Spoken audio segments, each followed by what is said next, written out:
ਲੰਮੇ ਸਮੇਂ ਤੋਂ ਮਰਨ ਵਰਤ ਤੇ ਬੈਠੇ ਬਾਪੂ ਸੂਰਜ ਸਿੰਘ ਜੀ ਨੇ ਇਨਸਾਫ ਮੋਰਚੇ 'ਚ ਸ਼ਾਮਿਲ ਹੋਣ ਦਾ ਕੀਤਾ ਐਲਾਨ। ਸਿਆਟਲ ਫੇਰੀ ਦੌਰਾਨ ਅੰਬੈਸਡਰ ਮਸੂਦ ਖਾਨ ਨੇ ਸਿੱਖ ਵਫਦ ਨਾਲ ਕੀਤੀ ਮੁਲਾਕਾਤ। ਦਲ ਖਾਲਸਾ ਵੱਲੋਂ UN ਅਧੀਨ ਪੰਜਾਬ 'ਚ ਰੈਫਰੈਂਡਮ ਦੀ ਮੰਗ ਨੂੰ ਲੈ ਕੇ ਅੰਮ੍ਰਿਤਸਰ ਵਿੱਚ ਮਾਰਚ ਕੱਢਣ ਦਾ ਐਲਾਨ। ਜਥੇਦਾਰ ਜਗਤਾਰ ਸਿੰਘ ਹਵਾਰਾ ਵੱਲੋਂ ਆਏ ਪੱਤਰ ਤੋਂ ਬਾਅਦ ਬੰਦੀ ਸਿੰਘਾਂ ਦੀ ਰਿਹਾਈ ਲਈ ਲੰਮੇ ਸਮੇਂ ਤੋਂ ਮਰਨ ਵਰਤ ਤੇ ਬੈਠੇ ਬਾਪੂ ਸੂਰਜ ਸਿੰਘ ਜੀ ਨੇ ਅੱਜ ਆਪਣਾ ਮਰਨ ਵਰਤ ਛੱਡ ਦਿੱਤਾ ਹੈ। ਹੁਣ ਉਹ ਹਵਾਰਾ ਕਮੇਟੀ ਵੱਲੋਂ ਬੰਦੀ ਸਿੰਘਾਂ ਦੀ ਰਿਹਾਈ ਅਤੇ ਬੇਅਦਬੀਆਂ ਦੇ ਇਨਸਾਫ ਲਈ ਚੰਡੀਗੜ੍ਹ YPS ਚੌਂਕ ਤੇ ਲਾਏ ਕੌਮੀ ਇਨਸਾਫ ਮੋਰਚੇ ਵਿੱਚ ਸ਼ਾਮਿਲ ਹੋਣਗੇ। ਅਮਰੀਕਾ ਵਿੱਚ ਪਾਕਿਸਤਾਨ ਦੇ ਅੰਬੈਸਡਰ ਮਸੂਦ ਖਾਨ ਨੇ ਆਪਣੀ ਸਿਆਟਲ ਫੇਰੀ ਦੌਰਾਨ ਪਾਕਿਸਤਾਨ ਕਮੇਟੀ ਦੇ ਨਾਲ ਸਿੱਖ ਵਫਦ ਨਾਲ ਵੀ ਮੁਲਾਕਾਤ ਕੀਤੀ। ਮਸੂਦ ਖਾਨ ਆਜ਼ਾਦ ਕਸ਼ਮੀਰ ਦੇ ਆਗੂ ਰਹੇ ਹਨ ਅਤੇ ਪਾਕਿਸਤਾਨ 'ਚ ਸਿਵਲ ਸਰਵਿਸ ਵੀ ਕਰ ਚੁੱਕੇ ਹਨ। ਸਿੱਖ ਵਫਦ ਦੀ ਅਗਵਾਈ ਕਰ ਰਹੇ ਭਾਈ ਸਤਪਾਲ ਸਿੰਘ ਪੁਰੇਵਾਲ ਨੇ ਉਹਨਾਂ ਦਾ ਲੋਈ ਭੇਟ ਕਰਕੇ ਸਨਮਾਨ ਕੀਤਾ। ਇਸ ਮੌਕੇ ਮਸੂਦ ਖਾਨ ਨੇ ਕਰਤਾਰਪੁਰ ਲਾਂਘੇ ਲਈ ਕੀਤੇ ਸੰਘਰਸ਼ ਬਾਰੇ ਵੀ ਗੱਲਬਾਤ ਕੀਤੀ। ਪਾਕਿਸਤਾਨ ਦੇ ਅਮਰੀਕਾ ਦੇ ਵਿੱਚ ਅੰਬੈਸਡਰ ਮਸੂਦ ਖਾਨ ਉਹਨਾਂ ਦੀ ਸਿਆਟਲ ਫੇਰੀ ਸੀ ਔਰ ਪਾਕਿਸਤਾਨੀ ਕਮਿਊਨਿਟੀ ਦੇ ਨਾਲ ਸਿੱਖ ਡੈਲੀਗੇਸ਼ਨ ਨੇ ਵੀ ਉਹਦੇ 'ਚ ਪਾਰਟਿਸਿਪੇਸ਼ਨ ਕੀਤੀ। ਭਾਈ ਸਤਪਾਲ ਸਿੰਘ ਪੁਰੇਵਾਲ ਉਸ ਨੂੰ ਲੀਡ ਕਰ ਰਹੇ ਸੀ। ਉਹਨਾਂ ਨੇ ਉਹਨਾਂ ਨੂੰ ਜਿਹੜਾ ਸਨਮਾਨ ਚਿੰਨ੍ਹ ਵੀ ਦਿੱਤਾ, ਲੋਈ ਭੇਟ ਕੀਤੀ ਔਰ ਉਹਨਾਂ ਨੇ ਵੀ ਕਿ ਭਾਈ ਕਰਤਾਰਪੁਰ ਸਾਹਿਬ ਲਾਂਘੇ ਦਾ ਖੁੱਲ੍ਹਣਾ ਜਾਂ ਸਾਡੀ ਸਟਰਗਲ, ਇਹ ਜਿਹੜੇ ਮਸੂਦ ਖਾਨ ਨੇ ਇਹ ਆਜ਼ਾਦ ਕਸ਼ਮੀਰ ਦੇ ਆਗੂ ਵੀ ਰਹੇ ਨੇ ਪ੍ਰਮੁੱਖ ਤੌਰ 'ਤੇ ਔਰ ਕੋਵਿਡ ਤੋਂ ਪਹਿਲਾਂ ਇੱਕ ਵਾਰ ਇੱਕ ਵੱਡੇ ਇਕੱਠ ਦੇ ਵਿੱਚ ਮੇਰੇ ਨਾਲ ਮੈਂ ਕੋ ਪੈਨਲਿਸਟ ਵੀ ਸੀ ਉਹਨਾਂ ਦੇ ਨਾਲ ਔਰ ਸਿਵਲ ਸਰਵਿਸ ਵੀ ਰਹੇ ਪਾਕਿਸਤਾਨ ਦੀ ਔਰ ਹੁਣ ਪ੍ਰੋਮੀਨੈਂਟਲੀ ਇਹਨਾਂ ਦਾ ਰੁਤਬਾ ਹੈ ਔਰ ਇਹ ਪਾਕਿਸਤਾਨ ਦੇ ਐਂਬੈਸਡਰ ਨੇ ਅਮਰੀਕਾ ਦੇ ਵਿੱਚ। ਸੋ ਮੈਨੂੰ ਇਹ ਚੰਗਾ ਲੱਗਦਾ ਜਦੋਂ ਕਿ ਸਾਡੇ ਵੀਰ ਭੈਣਾਂ ਜਿੱਥੇ ਵੀ ਨੇ ਉਹ ਆਊਟਰੀਚ ਖੁਦ ਹੀ ਕਰਦੇ ਨੇ। ਉਹਨਾਂ ਨੂੰ ਲੱਗਦਾ ਵੀ ਸਾਡੇ ਇੰਟਰਸਟ ਕਿੱਥੇ ਜੁੜੇ ਹੋਏ ਨੇ, ਕਿਵੇਂ ਅਸੀਂ ਜਿਹੜਾ ਹੈ ਕਸ਼ਮੀਰੀ ਸਟਰਗਲ ਹੋਏ, ਨਾਗਿਆਂ ਦੀ ਸਟਰਗਲ ਹੋਏ ਜਾਂ ਸਾਡਾ ਦਲਿਤ ਭਾਈਚਾਰਾ ਹੋਏ, ਕਿਉਂਕਿ ਬਹੁਤ ਸਾਰੇ ਗਰੁੱਪਸ ਰਲ ਕੇ ਕੰਮ ਕਰਦੇ ਨੇ। ਸੋ ਇਹ ਵੀ ਆਪਣੇ ਆਪ ਦੇ ਵਿੱਚ ਇੱਕ ਪੋਜ਼ਿਟਿਵ ਗੱਲ ਸੀ। ਦਲ ਖਾਲਸਾ ਵੱਲੋਂ ਸੰਯੁਕਤ ਰਾਸ਼ਟਰ ਅਧੀਨ ਪੰਜਾਬ ਅੰਦਰ ਰੈਫਰੈਂਡਮ ਦੀ ਮੰਗ ਨੂੰ ਲੈ ਕੇ 25 ਜਨਵਰੀ ਨੂੰ ਸ਼੍ਰੀ ਅੰਮ੍ਰਿਤਸਰ ਵਿਖੇ ਮਾਰਚ ਕੱਢਣ ਦਾ ਐਲਾਨ ਕੀਤਾ ਗਿਆ ਹੈ।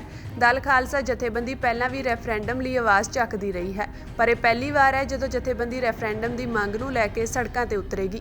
ਜਥੇਬੰਦੀ ਦੇ ਬੁਲਾਰੇ ਸਰਦਾਰ ਪਰਮਜੀਤ ਸਿੰਘ ਮਾਨ ਨੇ ਇਸ ਦੀ ਜਾਣਕਾਰੀ ਦਿੱਤੀ ਅਤੇ ਸਿੱਖ ਸੰਗਤਾਂ ਨੂੰ ਇਸ ਵਿੱਚ ਸ਼ਾਮਿਲ ਹੋਣ ਅਤੇ ਸਮਰਥਨ ਦੇਣ ਦੀ ਅਪੀਲ ਵੀ ਕੀਤੀ। ਦਲ ਖਾਲਸਾ 25 ਜਨਵਰੀ ਨੂੰ ਅੰਮ੍ਰਿਤਸਰ ਸ਼ਹਿਰ ਦੇ ਵਿੱਚ ਪੰਜਾਬ ਦੇ ਵਿੱਚ ਰੈਫਰੈਂਡਮ ਕਰਾਉਣ ਦੀ ਮੰਗ ਨੂੰ ਲੈ ਕੇ ਮਾਰਚ ਕਰੇਗਾ।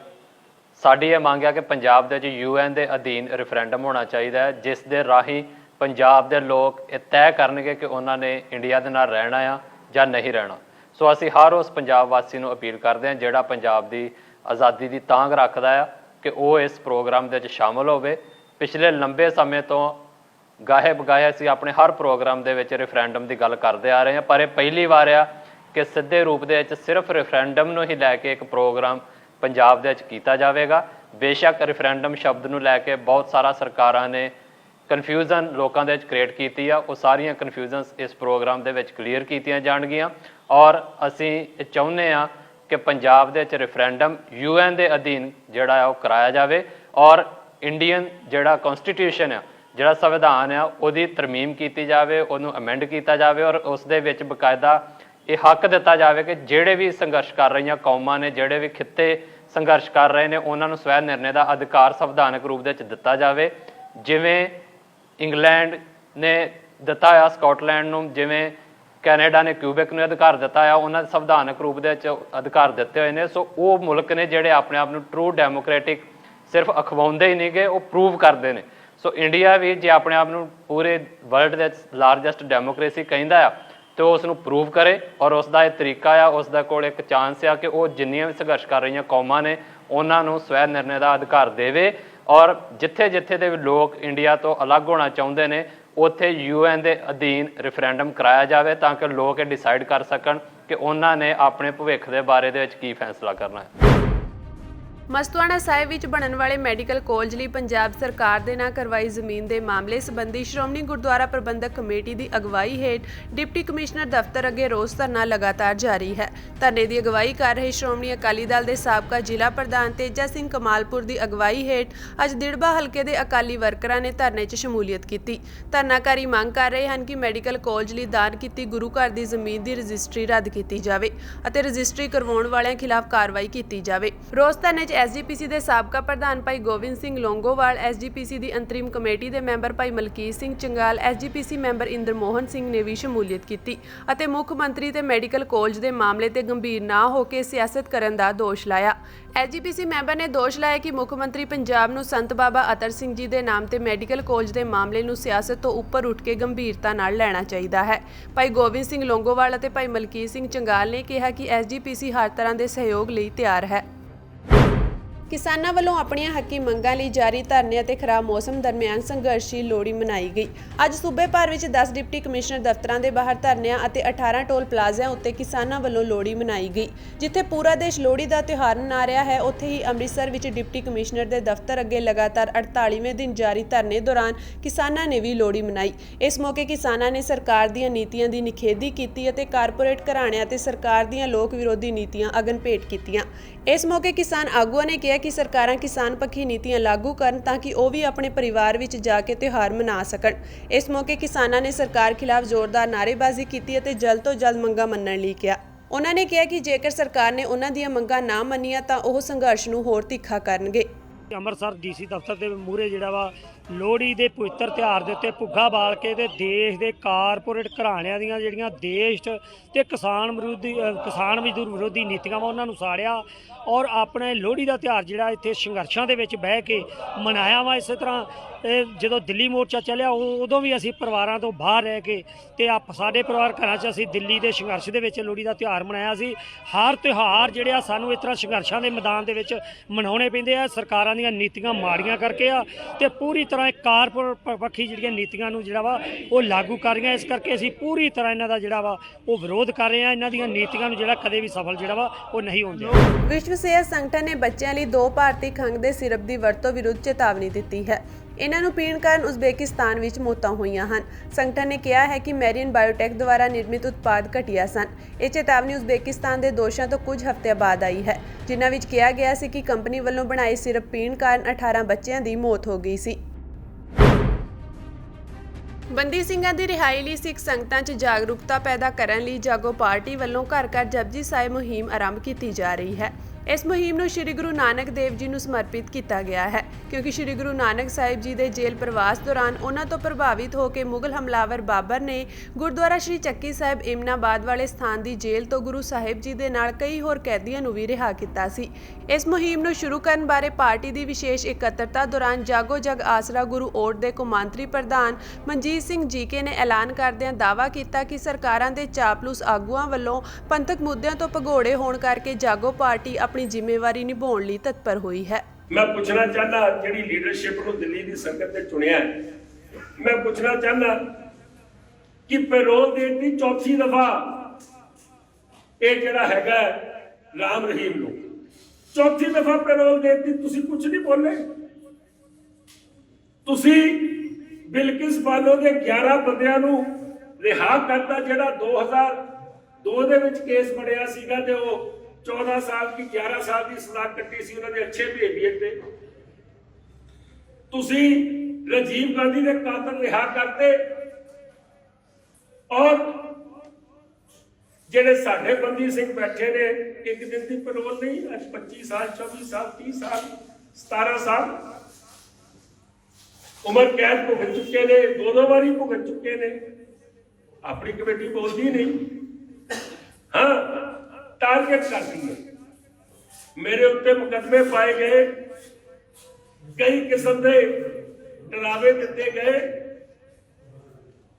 ये आख्या कि किसी भी तरीके इसकी जुबान बंद करनी है, क्योंकि सामने खलो के कहते हैं ना कि तुसी प्रधान हो गुरुद्वारा कमेटी दे, तुसी इस वेले कौम के जिम्मेवार हो, तुसी कौम की आवाज क्यों नहीं चुकते। अज का प्रोग्राम यह है कि बंदी ਸਿੰਘਾਂ ਦੀ आवाज नहीं चुक रहे ना, ਸਰਕਾਰ ਨੇ 2019 ਦੇ ਵਿੱਚ ਖੁਦ ਨੋਟੀਫਿਕੇਸ਼ਨ ਜਾਰੀ ਕੀਤਾ ਗੁਰੂ ਨਾਨਕ ਪਾਤਸ਼ਾਹ ਦੇ 550 ਸਾਲਾਂ ਦੇ ਕਿ ਇਹ 8 ਬੰਦਿਆਂ ਨੂੰ ਇਹਨਾਂ ਨੂੰ ਛੱਡਿਆ ਜਾਏਗਾ, ਇਹਨਾਂ ਦੀ ਫਾਂਸੀ ਜਿਹੜੀ ਹੈ ਕੰਪਿਊਟ ਹੋ ਜਾਏਗੀ ਲਾਈਫ ਸੈਂਟੈਂਸ ਦੇ ਵਿੱਚ। ਅੱਜ ਸਰਕਾਰ ਬੈਕਫੁੱਟ ਕਿਉਂ ਹੋ ਗਈ ਹੈ? ਕਿਉਂਕਿ ਤੁਸੀਂ ਕਹਿ ਦਿੱਤਾ ਕਿ ਜਿਹਨੂੰ ਹਲੇ ਨਾ ਕਰੋ। ਇਹ ਤੁਹਾਡੀ ਡਿਊਟੀ ਸੀ ਕਿ ਜਿਹੜਾ ਸਰਕਾਰ ਮੋਦੀ ਸਾਹਿਬ ਦੀ ਗਵਰਨਮੈਂਟ ਜਿਹੜਾ ਅਨਾਉਂਸ ਕਰ ਚੁੱਕੀ ਹੈ, ਤੁਸੀਂ ਉਸ ਨੂੰ ਤਾਂ ਲਾਗੂ ਕਰਾ ਦਿਓ ਯਾਰ। ਉਹ ਨਵਾਂ ਕੰਮ ਨਾ ਹੀ ਕਰਾਓ। ਮੈਂ ਸਮਝਦਾ ਕਿ ਅੱਜ ਇੱਕ ਪ੍ਰੋਗਰਾਮ ਦੇਣਾ ਚਾਹ ਰਿਹਾ ਹਾਂ। ਅਸੀਂ ਘਰ ਘਰ ਜਾ ਕੇ ਜਪਜੀ ਸਾਹਿਬ ਦਾ ਪਾਠ ਕਰਾਂਗੇ। ਅਸੀਂ ਕਿਸੇ ਜਗ੍ਹਾ ਧਰਨੇ ਪ੍ਰਦਰਸ਼ਨ ਕੋਈ ਤੋੜ ਫੋੜ ਨਹੀਂ ਕਰਨੀ। ਸਾਡਾ ਰਾਈਟ ਹੈ ਨਾ ਪਾਠ ਕਰਨ ਦਾ। ਇੱਥੇ ਮੇਰੇ ਦੋਸਤ ਬੈਠੇ ਨੇ, ਸੰਤਨਗਰ ਤੋਂ ਬੂਟਾ ਜੀ ਖਾਨਪੁਰੀ ਜੀ ਬੈਠੇ ਨੇ, ਇੱਥੇ ਪ੍ਰਧਾਨ ਸਾਹਿਬ ਖੜੇ ਨੇ, ਇੱਥੇ ਜਮਨਾ ਪਾਰ ਤੋਂ ਪੂਰੀ ਦਿੱਲੀ ਤੋਂ ਰਿਪਰੈਜ਼ੈਂਟੇਸ਼ਨ ਆਈ ਹੋਈ ਹੈ।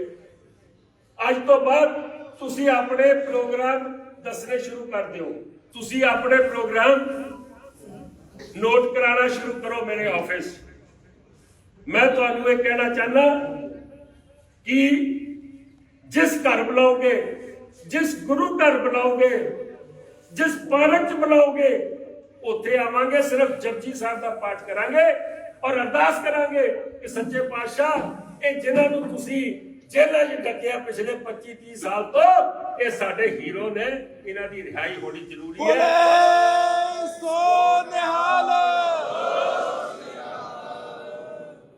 ਔਰ ਅੱਜ ਮੈਂ ਮੀਡੀਆ ਦੇ ਥਰੂ ਇਹ ਵੀ ਦੱਸ ਦਵਾਂ ਕਿ ਇਹ ਪਹਿਲਾ ਪ੍ਰੋਗਰਾਮ ਹੈ। ਇਹਦੇ ਨਾਲ ਜਾਗਰੂਕਤੀ ਪੈਦਾ ਕਰਾਂਗੇ ਪੂਰੇ ਦੁਨੀਆ ਦੇ ਵਿੱਚ। ਇਹ ਖਾਲੀ ਮਨਜੀਤ ਸਿੰਘ ਨਹੀਂ, ਇਹ ਦੁਨੀਆ ਦੇ ਵਿੱਚ ਘਰ ਘਰ ਪਾਠ ਹੋਏਗਾ ਬੰਦੀ ਸਿੰਘਾਂ ਵਾਸਤੇ। ਔਰ ਅਗਲਾ ਪ੍ਰੋਗਰਾਮ ਫਿਰ ਉਲੀਕਿਆ ਜਾਏਗਾ, ਕਿਉਂਕਿ ਗੁਰੂ ਸਾਹਿਬ ਨੇ ਕਿਹਾ ਕਿ ਸਭ ਤੋਂ ਪਹਿਲੇ ਬੇਨਤੀ, ਗੁਰੂ ਨਾਨਕ ਪਾਤਸ਼ਾਹ ਨੇ ਸਾਨੂੰ ਡਾਇਲੌਗ, ਸੰਵਾਦ ਦੀ ਗੱਲ ਕੀਤੀ ਹੈ। ਅਸੀਂ ਸੰਵਾਦ ਕਰਾਂਗੇ, ਅਸੀਂ ਡਾਇਲੌਗ ਕਰਾਂਗੇ, ਸਰਕਾਰਾਂ ਨਾਲ ਕਰਾਂਗੇ, ਸਾਰਿਆਂ ਨਾਲ ਕਰਾਂਗੇ। ਲੇਕਿਨ ਅਗਰ ਸਰਕਾਰਾਂ ਨਹੀਂ ਟਲੀਆਂ ਤੇ ਫਿਰ ਇਹ ਕੌਮ ਨੂੰ ਅਗਲਾ ਪ੍ਰੋਗਰਾਮ ਦੇਣ 'ਚ ਕੋਈ ਹਿਚਕਿਚਾਹਟ ਨਹੀਂ ਹੋਏਗੀ, ਜਿਹਦੇ 'ਚ ਮੈਨੂੰ ਲੱਗਦਾ ਕਿ ਸ਼ਾਇਦ ਤਕਲੀਫ ਹੋ ਸਕੇ। ਭਾਰਤ ਵਿੱਚ ਘੱਟ ਗਿਣਤੀ ਕੌਮਾਂ ਲਈ ਬਹੁਗਿਣਤੀਆਂ ਦੀ ਤੇ ਹਿੰਦੂਤਵੀ ਸਰਕਾਰ ਦੀ ਨਫ਼ਰਤ ਭਰੀਆਂ ਘਟਨਾਵਾਂ ਆਏ ਦਿਨ ਸਾਹਮਣੇ ਆ ਰਹੀਆਂ ਹਨ। ਅਜਿਹੀ ਹੀ ਇੱਕ ਤਾਜ਼ਾ ਘਟਨਾ ਦਿੱਲੀ ਦੇ ਬ੍ਰਹਮਪੁਰੀ ਤੋਂ ਸਾਹਮਣੇ ਆਈ ਹੈ, ਜਿੱਥੇ ਪੋਸਟਰ ਲੱਗੇ ਮਿਲੇ ਹਨ। ਇਨ੍ਹਾਂ ਪੋਸਟਰਾਂ ਤੇ ਲਿਖਿਆ ਹੋਇਆ ਹੈ ਕਿ ਕੋਈ ਹਿੰਦੂ ਆਪਣਾ ਮਕਾਨ ਕਿਸੇ ਮੁਸਲਮਾਨ ਨੂੰ ਨਹੀਂ ਵੇਚੇਗਾ ਅਤੇ ਜੇਕਰ ਕਿਸੇ ਨੇ ਵੇਚਣ ਦੀ ਕੋਸ਼ਿਸ਼ ਵੀ ਕੀਤੀ ਤਾਂ ਮਕਾਨ ਦੀ ਰਜਿਸਟਰੀ ਨਹੀਂ ਹੋਣ ਦਿੱਤੀ ਜਾਵੇਗੀ। ਇਨ੍ਹਾਂ ਪੋਸਟਰਾਂ ਨੂੰ ਇਲਾਕੇ ਦੀ ਹਰ ਸਾਂਝੀ ਥਾਂ ਤੇ ਲਗਾਇਆ ਗਿਆ ਹੈ। ਪੋਸਟਰਾਂ ਨੂੰ ਪੜ੍ਹ ਕੇ ਸਾਫ਼ ਪਤਾ ਲੱਗਦਾ ਹੈ ਕਿ ਕਿਵੇਂ ਲੋਕਾਂ ਨੂੰ ਧਮਕਾਇਆ ਜਾ ਰਿਹਾ ਹੈ, ਪਰ ਇਸ ਦੇ ਬਾਵਜੂਦ ਪ੍ਰਸ਼ਾਸਨ ਬਿਲਕੁਲ ਚੁੱਪ ਬੈਠਾ ਹੈ। ਮੁਸਲਮਾਨ ਭਾਈਚਾਰੇ ਲਈ ਨਫ਼ਰਤ ਬਿਆਨ ਕਰਦੀ ਇਹ ਕੋਈ ਪਹਿਲੀ ਘਟਨਾ ਨਹੀਂ ਹੈ। ਇਸ ਤੋਂ ਪਹਿਲਾਂ ਵੀ ਕਈ ਘਟਨਾਵਾਂ ਵਾਪਰੀਆਂ ਹਨ, ਜਿਨ੍ਹਾਂ ਵਿੱਚ ਯੋਗੀ ਸਰਕਾਰ ਵੱਲੋਂ ਉੱਤਰ ਪ੍ਰਦੇਸ਼ ਵਿੱਚ ਮੁਸਲਮਾਨ ਭਾਈਚਾਰੇ ਦੇ ਘਰਾਂ ਨੂੰ ਨਜਾਇਜ਼ ਦੱਸ ਕੇ ਢਾਹ ਦੇਣਾ ਇੱਕ ਹੈ। ਮਨੁੱਖੀ ਹੱਕਾਂ ਦੀ ਅਲੰਬਰਦਾਰ ਜਥੇਬੰਦੀ ਹਿਊਮਨ ਰਾਈਟਸ ਵਾਚ ਨੇ ਆਪਣੀ ਸਾਲਾਨਾ ਰਿਪੋਰਟ ਜਾਰੀ ਕੀਤੀ ਹੈ, ਜਿਸ ਵਿੱਚ ਭਾਰਤ ਦੀ ਘੱਟ ਗਿਣਤੀਆਂ ਲਈ ਇਸ ਨਫ਼ਰਤ ਦਾ ਜ਼ਿਕਰ ਕਰਦਿਆਂ ਕਿਹਾ ਹੈ ਕਿ ਚੀਨ ਤੋਂ ਕੱਢ ਕੇ ਭਾਰਤ ਵਿੱਚ ਇਨਵੈਸਟ ਨਾ ਕੀਤਾ ਜਾਵੇ, ਕਿਉਂਕਿ ਮਨੁੱਖੀ ਹੱਕਾਂ ਤੇ ਜੋ ਹਮਲੇ ਉੱਥੇ ਹੋ ਰਹੇ ਹਨ, ਉਹੀ ਹਮਲੇ ਭਾਰਤ ਵਿੱਚ ਵੀ ਹੋ ਰਹੇ ਹਨ। ਭਾਵ ਹਿਊਮਨ ਰਾਈਟਸ ਦੀ ਸਥਿਤੀ ਦੋਵਾਂ ਮੁਲਕਾਂ ਦੀ ਇੱਕੋ ਵਰਗੀ ਹੈ।